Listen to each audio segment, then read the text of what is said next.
We're on Makkot Perek Gimel, Mishnah Zayin, 7th Mishnah in the 3rd chapter, Masechet Makkot. So we've talked about doing a number of actions at one time and being chayav one. So we learned about a bunch of different isurim out of the 207 we said, or how many there were isurim. So now after giving examples, so now the Mishnah is going to turn to the question of how many Makkot do you get for each hatra'ah, for each warning.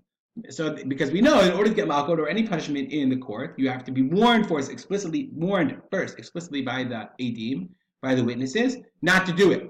So the Mishnah says, Nazir shaya shoteh b'yayin kol hayom, a Nazir who's drinking wine all day, eno chayav el achat.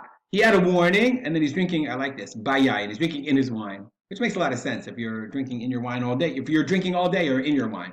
Anyway, Nazir shaya shoteh b'yayin kol hayom, eno chayav el achat, eno ela is not except, he's only chayav one time. Because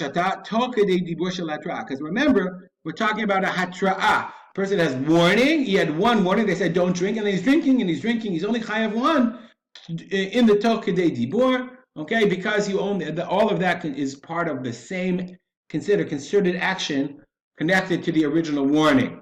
Okay, if he stopped in between, then the second one, as long as there's no hatra'ah, I don't think he could get an isur if he stopped in between. A very interesting question. Yeah, the Tosfot Yom Tov says that we learn from the Bar Tanura, Hatchalat Shtiyah B'toch Kedei Dibur Ba'inan. According to the Bar Tanura, you'd have to actually start drinking. I mean, they say don't do it, you do it right away.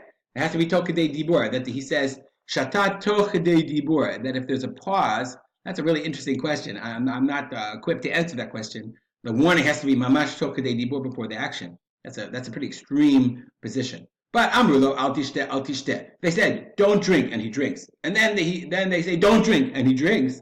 Chayav kol achat v'achat is chayav on each one individually. And if they say, the Bar Tanura adds, imaya lefanav kli sheyesh bo kam reviyot. If you have a kli that a bunch of reviyot, reviyot is the measurement of the drink, the amount that you need to be considered a drink. Like it's a reviyot log, a quarter of log, I think it is, a certain amount. And they say, don't drink from this jug that has, or this cup. Don't drink this cup of wine. There are 4 reviyot in this drink. Okay? You'll get 4 malkot. Then you're warned. Then it's considered a warning for each shiur, each measurement, each reviyit. Even though they only warned him one time, they essentially warned him 4 times. We'll stop here and dedicate our learning to memory of my father, Harav Simcha ben Yitzchak Kalman. Have a good day.